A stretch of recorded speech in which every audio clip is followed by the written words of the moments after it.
Hellraiser was phenomenal. It just came out the traps with such a different type of horror, with fantastic gore, a different idea, and for my eyes, it's just terrific. I love it. And it's one of those movies where I always kind of delve into some of the sequels, and they are never as strong as that first one. They never live up to the hype, seeming to drop the ball by trying to take a really fun, inventive story and trying to elaborate or make it grander than it is without actually having the budget to properly achieve that. And I always find the same kind of idea with Hellbound, Hellraiser 2, a movie that tries to recapture some of the magic of Hellraiser, but just can't quite do it. So eager to play, so reluctant to admit it. The biggest point here is we follow Kirsty as she is in a mental asylum. She is struggling to come to terms with what's happened. She's babbling about people coming back from the dead as bloody corpses, killing more people. She's left under there for study.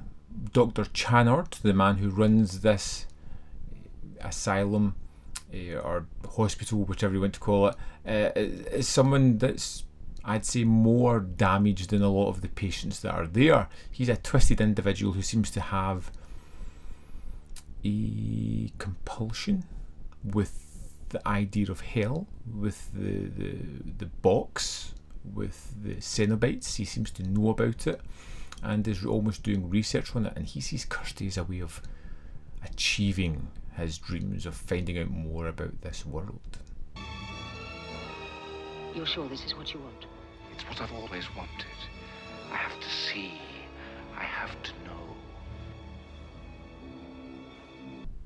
And we get some nice callbacks from the original. We get to see Julia come back from hell, bloody like Frank was in the original, talking to Dr. Channard, and very quickly she leads him into hell to see what it's all about. And this is where I feel like the budget doesn't quite match the aspirations of the film. When we go down into this hellscape, it's either long corridors or large expansive spaces filled with not great special effects, and kind of gets stuck more on the idea of the body horror rather than the idea of pain and passion being mixed together, and how pain can bring pleasure, and the twisted ideal of these people who chase bigger and bigger highs until they reach the ultimate one, which almost damns them. Oh, Kirsty. So ripe in your confusion, so luscious in your pain. You get an addition of Tiffany in this one, a little girl who loves to solve puzzles, and with a puzzle box at the heart of this one, you can kind of see where it's going to go. But it does have some strong points, I feel, whereas some of the stories are a little bit not as strong. You do get aspects of horror which are pretty terrific. The changing of one of our characters into a destructive force, the tearing down of Pinhead seems ill-fitting and not a great idea, but it happens midway through. The Cenobites again they have a feeling of being ineffective at certain points within this one, and I don't like that. They have Kirsty in their grasps yet again, and yet again they are talked out of it and presented with something else that could be more delicious for them, and their kind of delicacies that they enjoy. Oh, no boxes. Such a shame. No more delays, Kirsty. No more teasing. It sounds as if I'm being tough on Hellbound. I do enjoy it. I just feel that coming right after Hellraiser, it just doesn't live up to that level. Still a solid movie.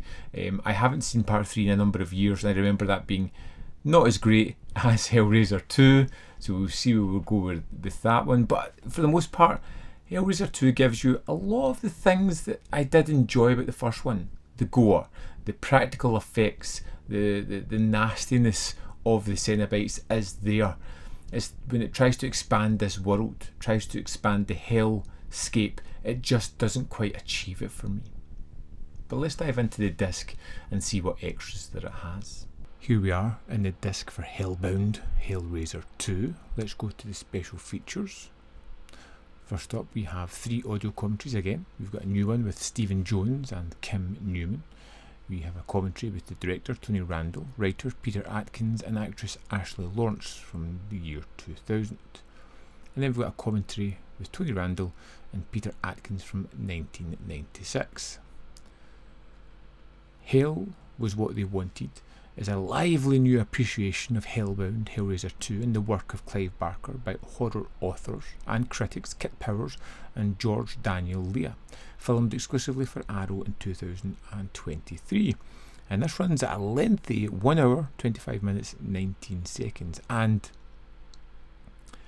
really gave me a whole new appreciation for the film. Some of the things I had skipped by, hadn't put too much thought into, resonate a little bit more, and it's one of those extras that really makes you reappraise the film and makes me want to go back to it and revisit it.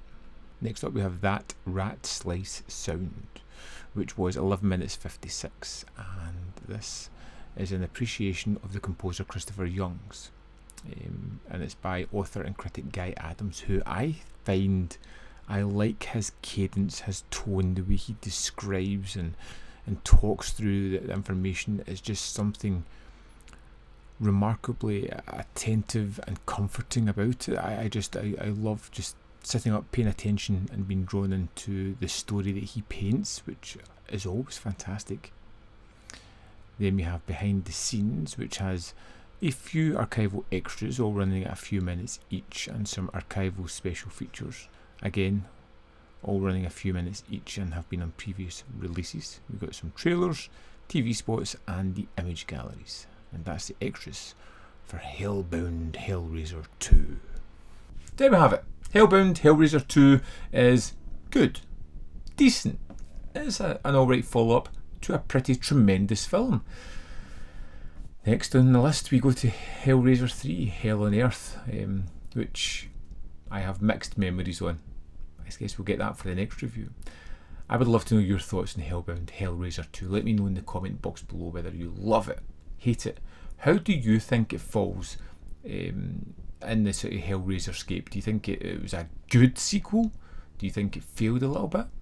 Tell me why in the comment box below. It's always good to get different opinions on this as well. As always, there's more content up here. You can see more of my stuff. In the description box below are links to the Patreon membership program and manvfilm.com, always in which you can support me. Thanks for watching, and I'll see you next time.